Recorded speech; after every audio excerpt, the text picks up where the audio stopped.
Hi friends, welcome to devopstech. இன்னைக்கு நம்ம வீடியோல என்ன பார்க்க போறோம் அப்படினு பாத்தீங்கன்னா, இன்னைக்கு நம்ம ஒரு OS பத்தி தான் பார்க்க போறோம். சோ அது என்ன OS அப்படினு பாத்தீங்கன்னா, Kali Linux அப்படினு சொல்ற ஒரு ஆப்பரேட்டிங் சிஸ்டத்தை பத்தி தான் பார்க்க போறோம். சோ இது என்ன மாதிரி OS அப்படினு சொல்லிட்டு வீடியோக்குள்ள போய் ஃபுல்லா பார்க்கலாம். சோ அதுக்கு அப்புறம் இத ஏன் நிறைய ஹேக்கர்ஸ் சூஸ் பண்றாங்க. சோ எத்திக்கல் ஹேக்கர்ஸ் ஏன் இத சூஸ் பண்றாங்கன்னு பார்க்க போறோம். சைபர் செக்யூரிட்டினா என்ன, எத்திக்கல் ஹேக்கிங்னா என்னன்னு பார்க்க போறோம். அஃபென்சிவ் செக்யூரிட்டி அப்படினா என்ன அப்படினு சொல்லிட்டு இந்த வீடியோலயும் கவர் பண்ணிடலாம். சோ வாங்க फ्रेंड्स வீடியோக்குள்ள போய் பார்த்துட்டு வந்துடலாம்.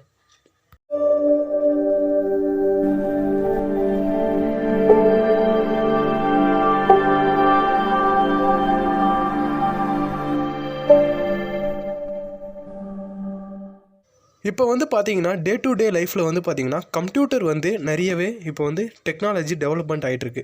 ஸோ அதில் தான் ஒரு டெவலப்மெண்ட் ஆஃப் OS பாத்தீங்கன்னா விண்டோஸ் அப்படின்னு சொல்லலாம். ஸோ இன்னொரு பிளாட்ஃபார்மும் இருக்குது. ஸோ விண்டோஸ் மட்டும்தான் ஓஎஸ்ஸா அப்படின்னு கேட்டிங்கன்னா விண்டோஸ்னு இல்லை.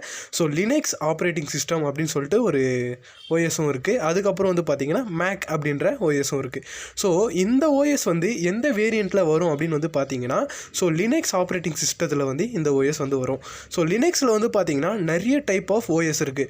ஸோ ஒரு OS பார்த்தீங்கன்னா Kali Linux அப்படின்னு சொல்லுவாங்க. இன்னொரு OS பார்த்தீங்கன்னா Ubuntu, அப்புறம் Parrot OS, அந்த மாதிரி நிறைய டைப் ஆஃப் லினக்ஸ் இருக்குது. ஸோ லினக்ஸ்னால் என்ன அப்படின்னு பார்த்தீங்கன்னா, லினக்ஸ் ஒரு ஓப்பன் சோர்ஸ் ஆப்ரேட்டிங் சிஸ்டம்.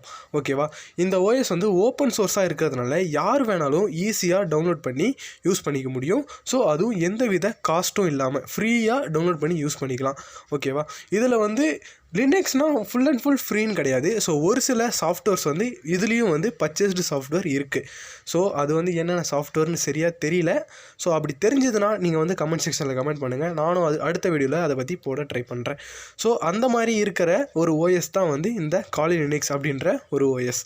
ஓகேவா, இந்த OSஐ மோஸ்ட்டாக யார் யூஸ் பண்ணுவாங்க அப்படின்னு பார்த்தீங்கன்னா, எத்திக்கல் ஹேக்கர்ஸ் யூஸ் பண்ணுவாங்க, சைபர் செக்யூரிட்டி, அப்புறம் ரிசர்ச்சர்ஸ் யூஸ் பண்ணுவாங்க. அதுக்கப்புறம் பார்த்தீங்கன்னா ஐடி ப்ரொஃபஷனல் இதை யூஸ் பண்ணுவாங்க. ஓகேவா, இந்த OSஐ வச்சு என்னென்னலாம் பண்ண முடியும் அப்படின்னு பார்த்தீங்கன்னா, எத்திக்கல் ஹேக்கிங் பண்ண முடியும். ஸோ சைபர் செக்யூரிட்டி சம்மந்தமான எல்லா ரிசர்ச்சர்ஸும் பண்ண முடியும். அதுக்கப்புறம் பார்த்தீங்கன்னா இந்த ராஸ்பெரி பை அப்படின்ற ஒரு மினி கம்ப்யூட்டர் அப்படின்னு அதை சொல்லுவாங்க. ஸோ அந்த மினி கம்ப்யூட்டருக்கான OS இந்த OSஆவும் யூஸ் பண்ண முடியும். ஓகேவா, இந்த மாதிரி இருக்கிறதுனால தான் இதை மோஸ்ட்டாக ஹேக்கர்ஸ் சூஸ் பண்ணுறாங்க. ஸோ எத்திக்கல் ஹேக்கர்ஸ் இதை மோஸ்ட்டாக சூஸ் பண்ணுறதுக்கு காரணம் என்ன அப்படின்னு பார்த்தீங்கன்னா, ஸோ இந்த OSல பார்த்தீங்கன்னா இன்பில்டாக ஒரு 500 டூல்ஸுக்கு மேலே ஹேக்கிங் டூல்ஸ் நிறைய இருக்குது. அதுக்கப்புறம் பார்த்தீங்கன்னா பெனிட்ரேஷன் டெஸ்டிங் டூல்ஸ், அப்புறம் ரிசர்ச் டெஸ்டிங் டூல்ஸ், அந்த மாதிரி ஏகப்பட்ட இதில் அதிகமாக இருக்கிறதுனால ஹேக்கர்ஸ், அப்புறம் ஐடி ப்ரொஃபஷனல், அதுக்கப்புறம் பார்த்தீங்கன்னா சைபர் செக்யூரிட்டி, இவங்களாம் தான் இந்த OS மோஸ்ட்லி யூஸ் பண்ணுறாங்க. ஸோ இவங்க மட்டும்தான் யூஸ் பண்ணணும்னு இல்லை, ஸ்டூடெண்ட் கூட யூஸ் பண்ணலாம். ஸோ நீங்கள் எந்த விதமான யாராக வேணாலும் இருந்தாலும் இந்த OS நீங்கள் யூஸ் பண்ணலாம். ஏன்னா இது ஓப்பன் சோர்ஸ். ஓகே, இப்போ இந்த OS பார்த்தீங்கன்னா யார் மெயின்டெனன்ஸ் பண்ணுறாங்க அப்படின்னு தெரிஞ்சுக்கணும்ல. ஸோ அது யார் மெயின்டெனன்ஸ் பண்ணுறாங்க அப்படின்னு பார்த்தீங்கன்னா, அஃபென்சிவ் செக்யூரிட்டி அப்படின்றவங்க தான் இந்த OSஐ மெயின்டெனன்ஸ் பண்ணுறாங்க. ஸோ இவங்க தான் இதை டெவலப்பும் பண்ணிட்டு வந்துட்டுருக்காங்க. ஸோ இவங்க ஒரு லைசன்ஸ் ப்ரூஃப்டு ஹேக்கிங், அதாவது பெனிட்ரேஷன் டெஸ்டிங்கான ஒரு ரிசர்ச்சர்ஸான கம்பெனி தான் இந்த கம்பெனி அஃபென்சிவ் செக்யூரிட்டி அப்படின்ற ஒரு கம்பெனி. இவங்க தான் இந்த OSஐ மெயின்டெனன்ஸ் பண்ணிட்டு வந்துட்டுருக்காங்க. ஸோ டெவலப்பும் பண்ணிட்டு வந்துட்டுருக்காங்க. இந்த OSஐ நம்ம எந்தெந்த டைப்லலாம் யூஸ் பண்ணலாம் அப்படின்னு சொல்லிட்டு பார்க்கலாம். ஸோ ஃபஸ்ட்டு பார்த்தீங்கன்னா இன்ஸ்டாலர் இமேஜஸ் அப்படின்னு சொல்லிட்டு நிறைய இருக்கும். ஸோ இது என்ன அப்படின்னு பார்த்தீங்கன்னா, நார்மலாக நம்ம விண்டோஸோட ISO ஃபைலை டவுன்லோட் பண்ணி யூஸ் பண்ணுறது தான். ஸோ இது பார்த்தீங்கன்னா விர்ச்சுவல் மிஷின்னா என்னென்னா மூலிமா யூஸ் பண்ண முடியும். ஸோ அதுதான் விர்ச்சுவல் மிஷின் அப்படின்னு சொல்லுவாங்க. ஸோ அடுத்து என்ன அப்படின்னு பார்த்தீங்கன்னா ஏஆர்எம்னா என்ன அப்படின்னு பார்த்தீங்கன்னா, நம்ம ராஸ்பெரி பை பார்த்தோம்ல. ஸோ அந்த ராஸ்பெரி பைக்கு போடக்கூடிய OS தான் ஏஆர்எம் அப்படின்னு சொல்லுவாங்க. ஸோ இதையும் நீங்கள் டவுன்லோட் பண்ணி பாருங்கள். ஸோ நெக்ஸ்ட்டு பார்த்தீங்கன்னா மொபைலில் கூட இதை நம்மளால் யூஸ் பண்ண முடியும். ஸோ எந்த மாதிரி மொபைல் அப்படின்னு பார்த்தீங்கன்னா, நெட் ஹண்டர் லைவ், அப்புறம் நோக்கியா, அதுக்கப்புறம் பார்த்தீங்கன்னா ஜெமினி, சாம்சங், இந்த மாதிரி நிறைய வேரியன்ட் டைப் ஆஃப் மொபைலுக்கு இது யூஸ் பண்ண முடியும். ஸோ OnePlus கூட இந்த கேட்டகரிஸில் இருக்குது.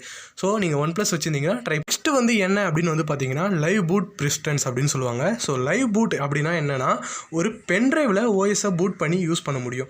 அதுக்கப்புறம் பார்த்தீங்கன்னா WSL, இது என்ன அப்படின்னு பார்த்தீங்கன்னா, ஒரு விண்டோஸோட கமாண்ட் லைன் மூலிமா Kali Linuxஐ இன்ஸ்டால் பண்ணி யூஸ் பண்ண முடியும். ஸோ விண்டோஸ்லேயே விண்டோஸ் OSலேயே ஒரு விர்ச்சுவல் மிஷின் மாதிரி, அதாவது விண்டோஸ் ஓஎஸ் இருக்கும் போதே ஒரு ஓஎஸை வந்து ரன் பண்ண முடியும். ஸோ இது வந்து கமாண்ட் லைனில் போய் பண்ண முடியும். ஸோ அந்த கமாண்ட்லாம் என்ன அப்படின்னு தெரிஞ்சுக்கணுன்னா அவங்களே வந்து லிங்க் கொடுத்துருப்பாங்க. ஸோ நீங்கள் அதில் போய் பார்த்து இன்ஸ்டால் பண்ணிக்கோங்க. அதுதான் ஃப்ரெண்ட்ஸ், இன்றைக்கி நம்ம காலி லினக்ஸ் ஓஎஸை பற்றி உங்களுக்கு ஃபுல் எக்ஸ்ப்ளனேஷன் வந்து கொடுத்தாச்சு. ஸோ காலி லினக்ஸ்னால் என்னன்னு உங்களுக்கு தெரிஞ்சிருக்கும். ஸோ மறக்காமல் காலி லினக்ஸை ட்ரை பண்ணி பாருங்கள். பாய். அடுத்த வீடியோவில் நம்ம எப்படி காலி லினக்ஸ் ஓஎஸை லைவ் பூட் பிரிஸ்டன்ஸில் யூஸ் பண்ணுறது அப்படின்னு சொல்லிட்டு பார்க்கலாம். ஸோ லைவ் பூட் பிரிஸ்டன்ஸ் வந்து ஏன் நான் சூஸ் பண்ணுறேன்னா, ஸோ இது வந்து ரொம்பவே ஈஸியான வே. ஸோ காலி லினக்ஸ் ஓஎஸாக இன்ஸ்டால் பண்ணணும்னா ரொம்ப கஷ்டமாக இருக்கும், நிறைய ஸ்டெப்ஸ் இருக்கும். ஆனால் லைவ் பூட் வந்து அப்படி இல்லை. ஸோ ஒரு பென்ட்ரைவ் மூலிமா ஓஎஸை வந்து யூஸ் பண்ண முடியும். ஸோ அதை வந்து நம்ம அடுத்த வீடியோவில் பார்க்கலாம். பாய்.